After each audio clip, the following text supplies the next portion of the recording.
BOT region, effective Tuesday, January 28, 2025, in response to emerging security concerns.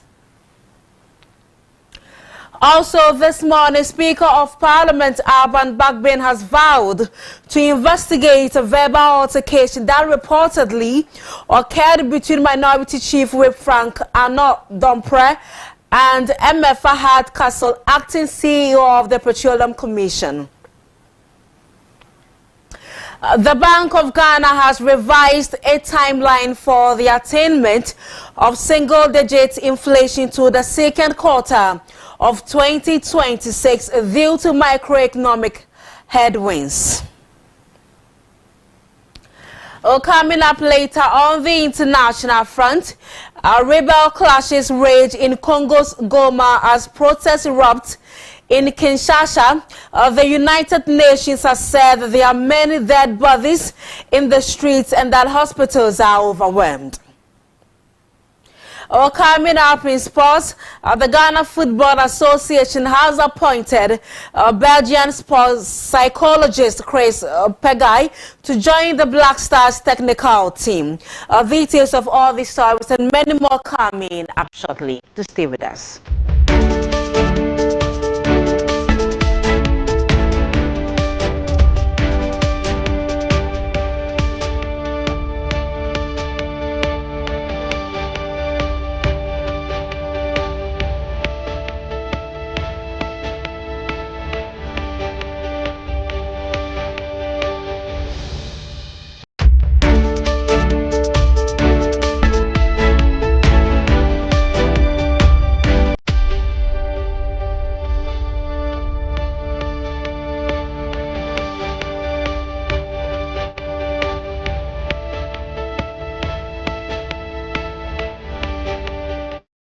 Thank you very much for joining us this morning. I am Sandra BOAHEN. In our very first story for this morning, the Ministry of the Interior has imposed a curfew on Nkwanta Township in the OT region, effective Tuesday, January 28, 2025. 2025 in response to emergency security concerns. The curfew will be in effect daily from 8 o'clock p.m. to 6 o'clock a.m. This decision comes after a renewed conflict erupted in Nkwanta on January 16, resulting in 3 fatalities and several injuries. The situation has left residents in fear with reports of sporadic gunfire by unidentified individuals. To address the situation, the government is urging residents to exercise restraint and resolve conflicts through established mechanisms. Additionally, a ban on the possession of arms, ammunition, or any offensive weapons within Nkwanta Township and its environs remains in effect. Individuals found in violation of this directive will face arrest and prosecution. The government has reiterated its commitment to ensuring peace and security in the region and is appealing to all residents to comply with the curfew and other measures in place.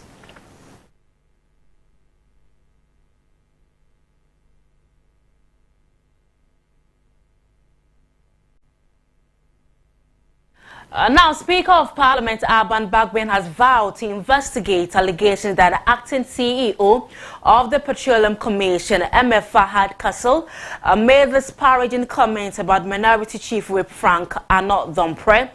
Speaker Bagbin has shared that the House that he would personally look into the matter, advise Fahad Castle and take necessary actions before reporting back to the House. A heated exchange erupted in Parliament before the vetting of Defense Minister-designate Dr. Edward Omane-Boamah. During a brief recess, a verbal altercation reportedly occurred between Minority Chief Whip Frank Dompre and MF Fahad Castle. Acting CEO of the Petroleum Commission, Dompre, expressed outrage over the exchange and its potential implications on the floor of Parliament. Speaker, I didn't say a word to her. I didn't provoke her in any way. Suddenly, insults were being hurled at me. Silly, stupid, useless. At a point, I thought they were referring to somebody. Why would I be abused to this extent?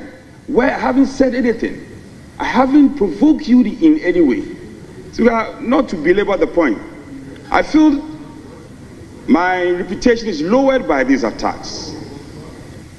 People think they can subject Parliament and turn Parliament into a punching bag. This is unfortunate. And I'm told she's a lawyer. I was surprised the attitude she put out. So I am respectfully bringing this to your notice and further invite you, so pending the formation of the privilege committee, Speaker, I am inviting you and making pleadings to you. I'm humbly inviting you to make consequential orders and to ensure that this matter is dealt with ultimately.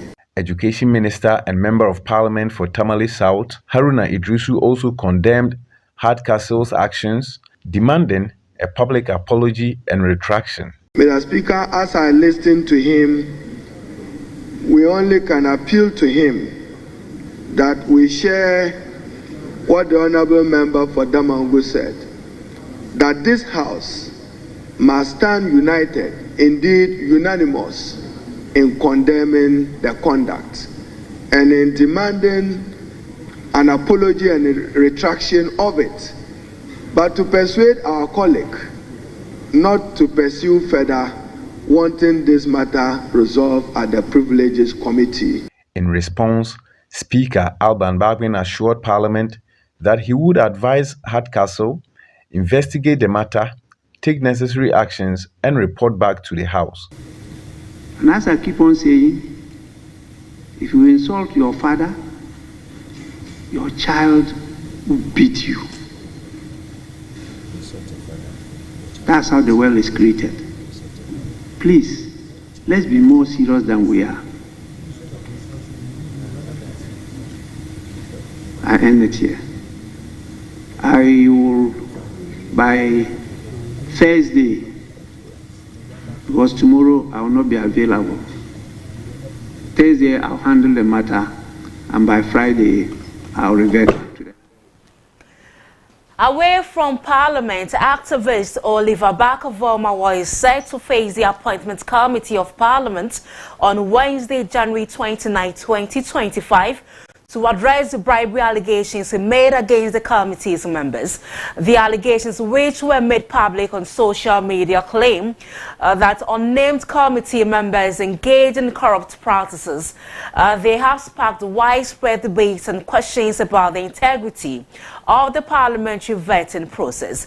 The accusations have dominated public discourse, with many calling for greater transparency and accountability in the voting process.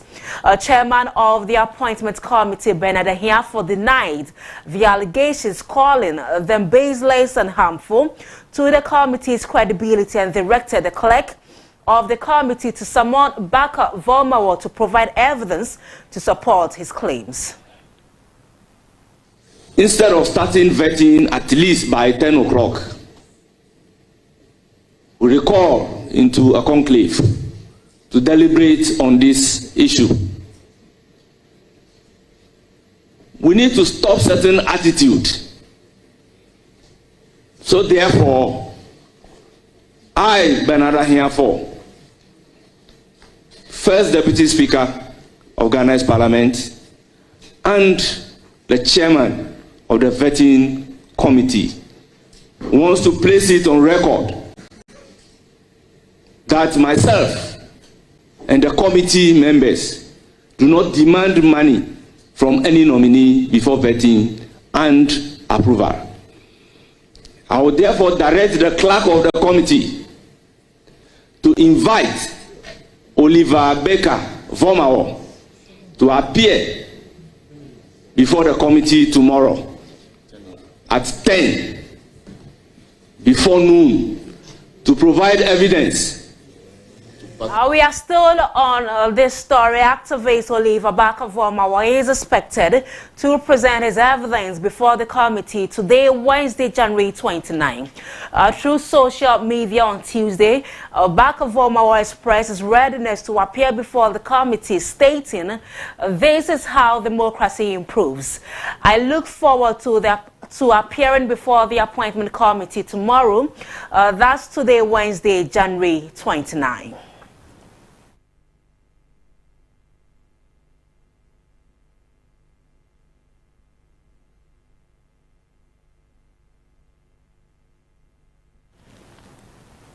The Minister-designate for Defense, Dr. Edward Omane-Boamah, has admonished against the continued deployment of the military to perform policing duties, warning that it could create an unnecessary rivalry between the two security agencies.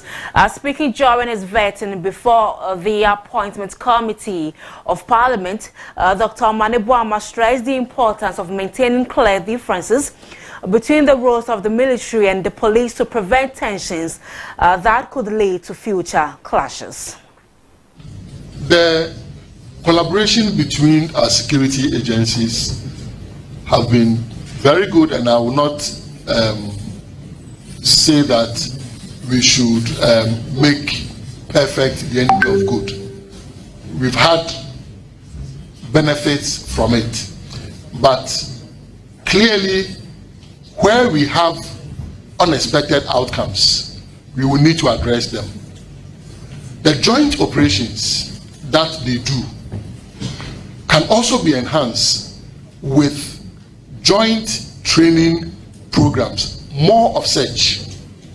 And not just joint training programs, they can also have recreation together. Let's have more of that. If they are meeting each other, having physical training, even together sometimes, it brings them together, the bond becomes stronger, limits the level of competition that they may be looking at.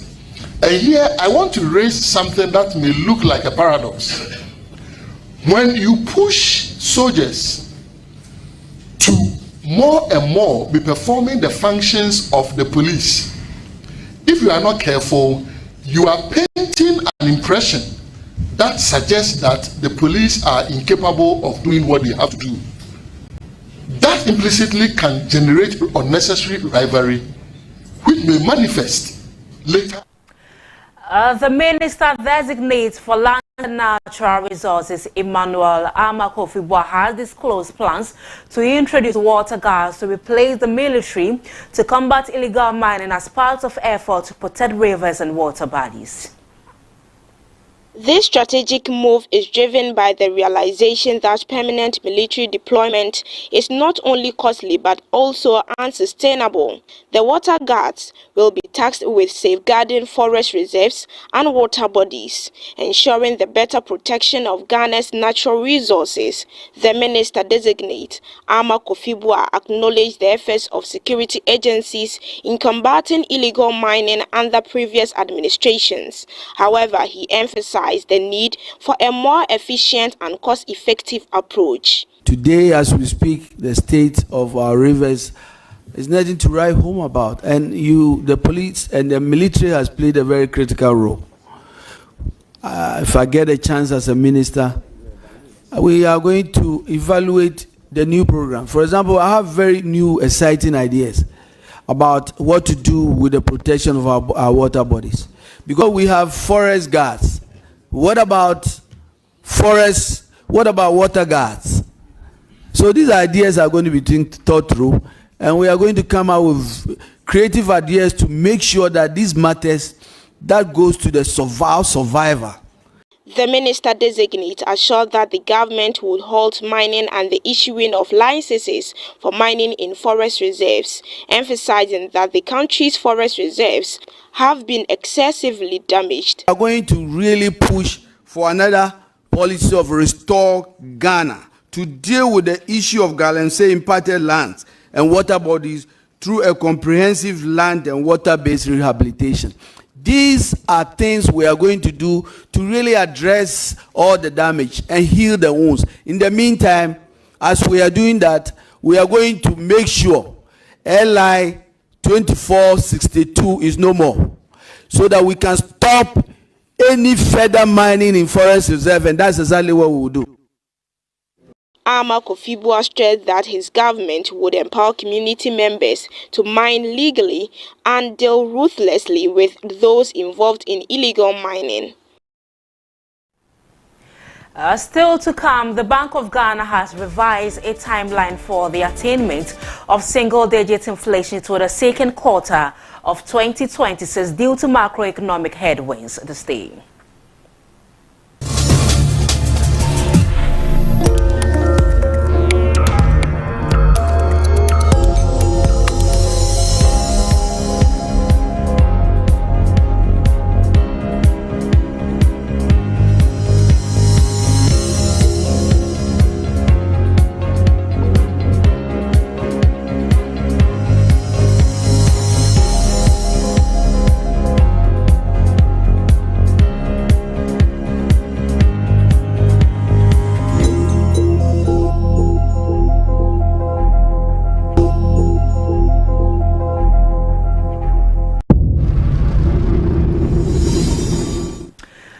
In business, the Bank of Ghana has revised a timeline for the attainment of single-digit inflation to the second quarter of 2026 due to macroeconomic headwinds.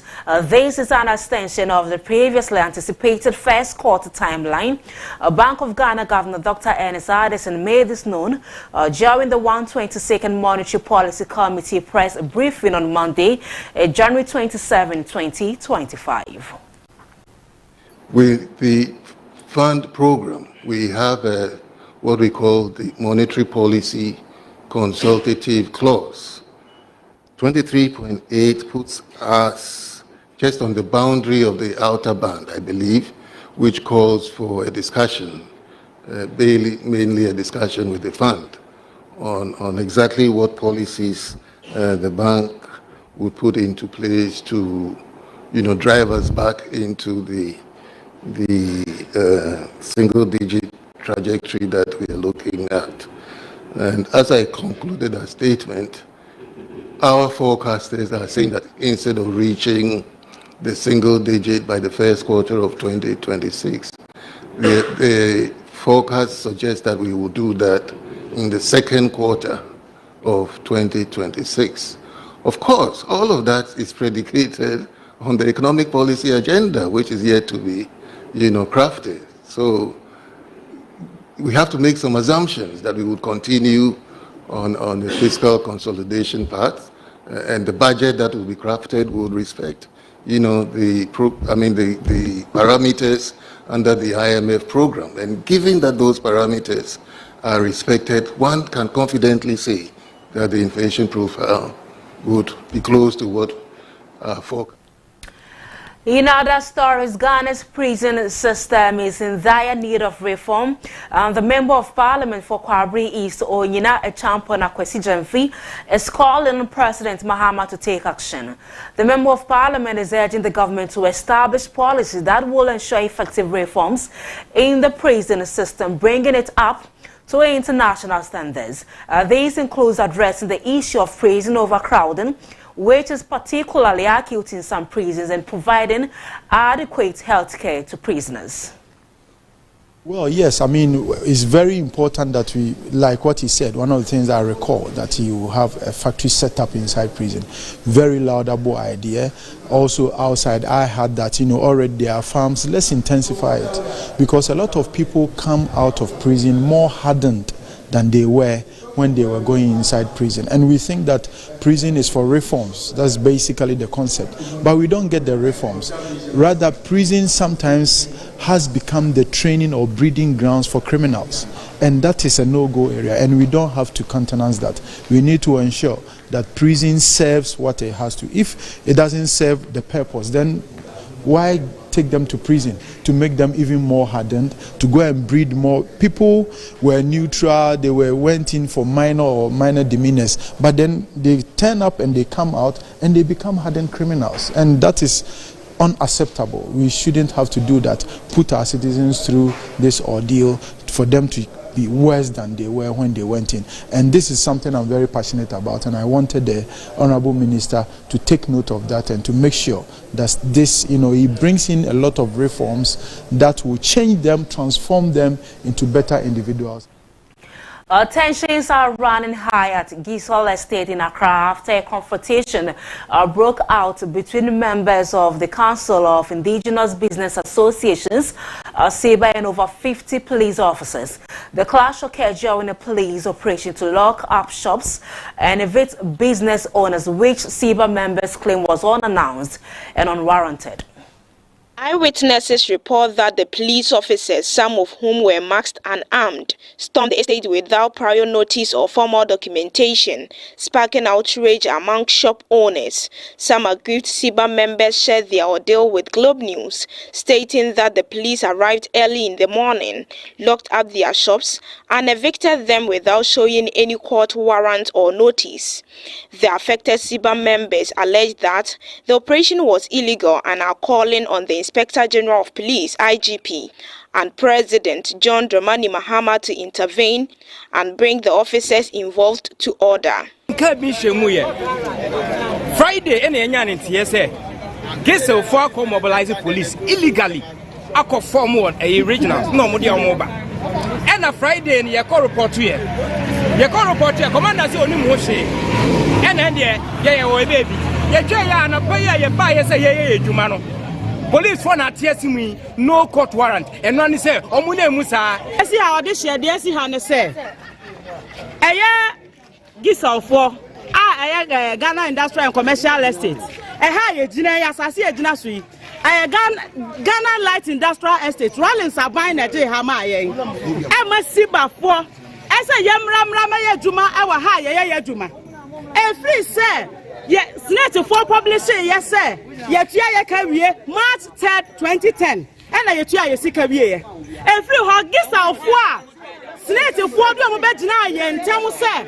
Oh, no, Mamma Jessica, and here because Snake for my etias, yes, sir. Sicano on the Babesi Estate, no. A pensioner, Sika. And we say to me, Etia Canibia. A diner, Yadia. Snake the property be a sanity. Nothing yet to me, Etia Canabia, my Snake published 2010. March 3rd, 2010. Sir, hey, you carry into young fire there. Gisel for Ghana Industrial Commercial Estate. Ask need to follow Bedna in terms of Mamaji Jessicano. But women almost on higher mode. And can't deny about Hana police station in her.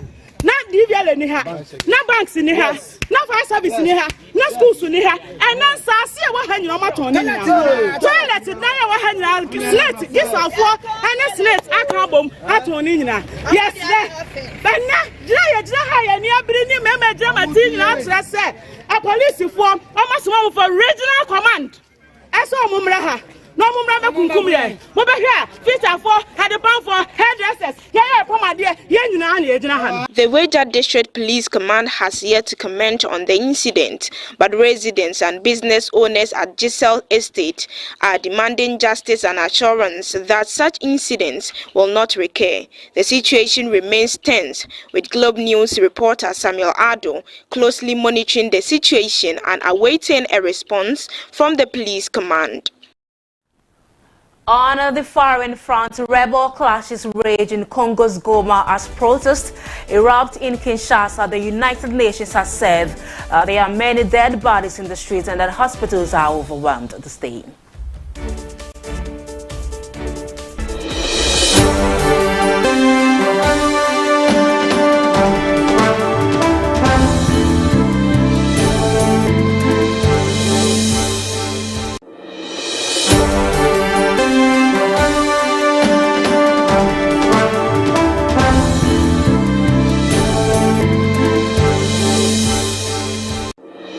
M23 rebels seized the airport of East Congo's largest city, Goma, potentially cutting off the main route for aid to reach hundreds of thousands of displaced people after capturing the city in an offensive that left dead bodies lying in the streets.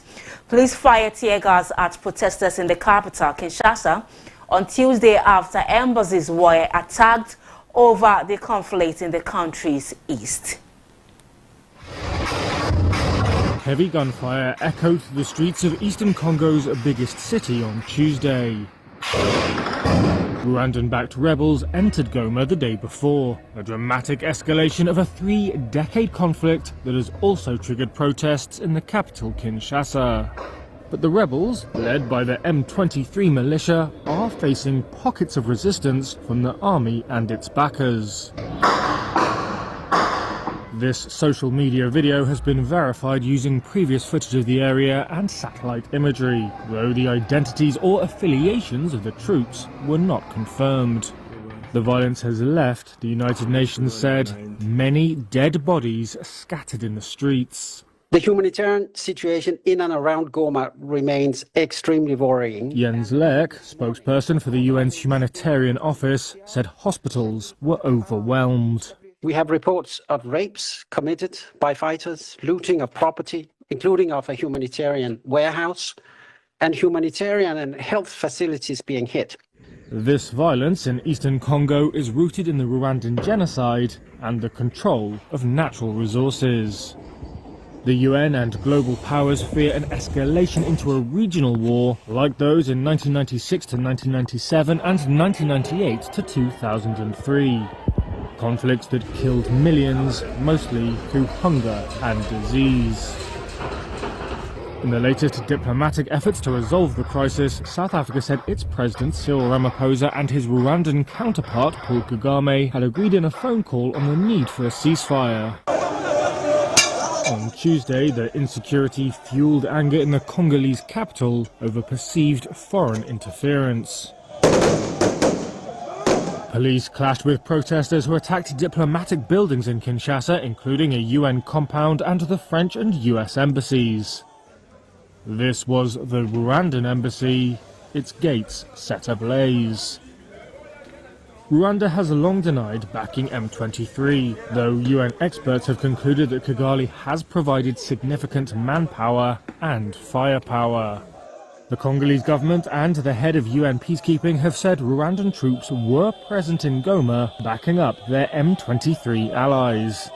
Rwanda has said it was adopting a defensive posture because of the threat posed to it by Congolese militia.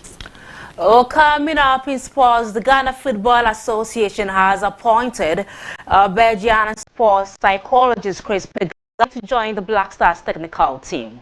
Stay.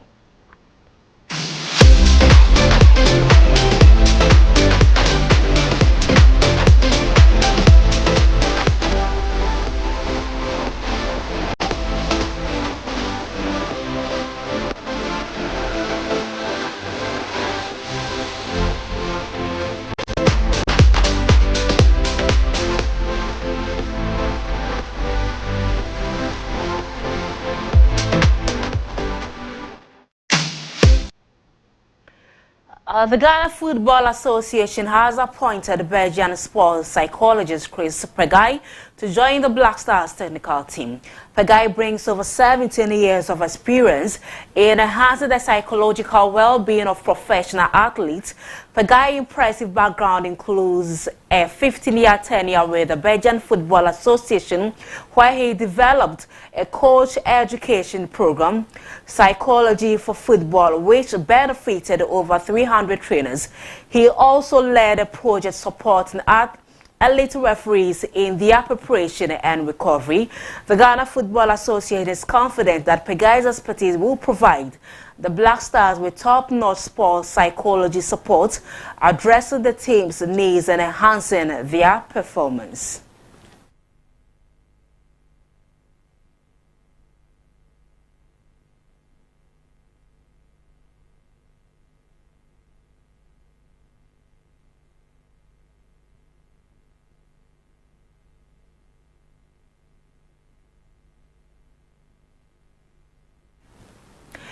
The Ghana Football Association has appointed a Belgian video analyst. Gregory as the chief video analyst of the Black Stars. This move aims to strengthen the team's video analysis unit and enhance overall performance. Gregory brings a wealth of experience having worked with prominent Belgian clubs. He also holds the UEFA license B coaching license qualifications in performance analysis and a bachelor's degree in physical education. His appointment is expected to significantly boost the team's performance, providing critical support to the coaches through expert video analysis.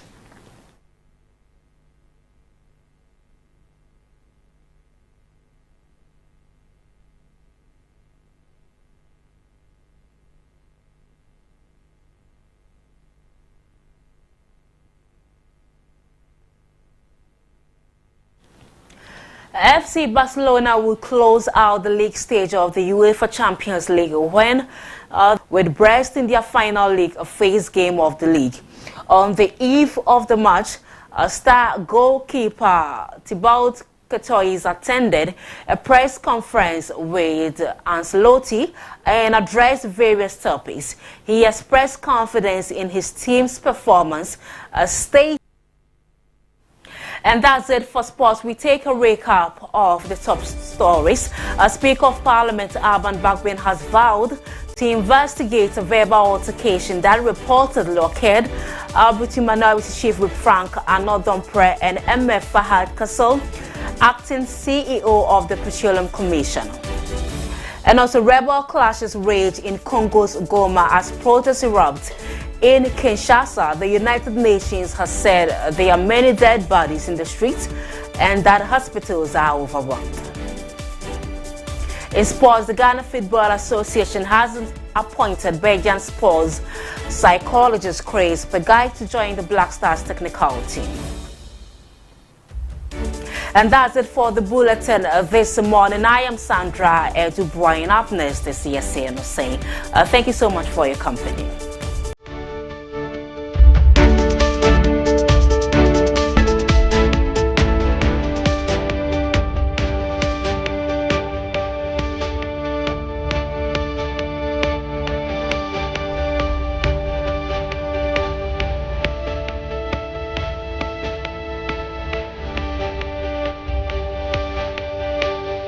Hello.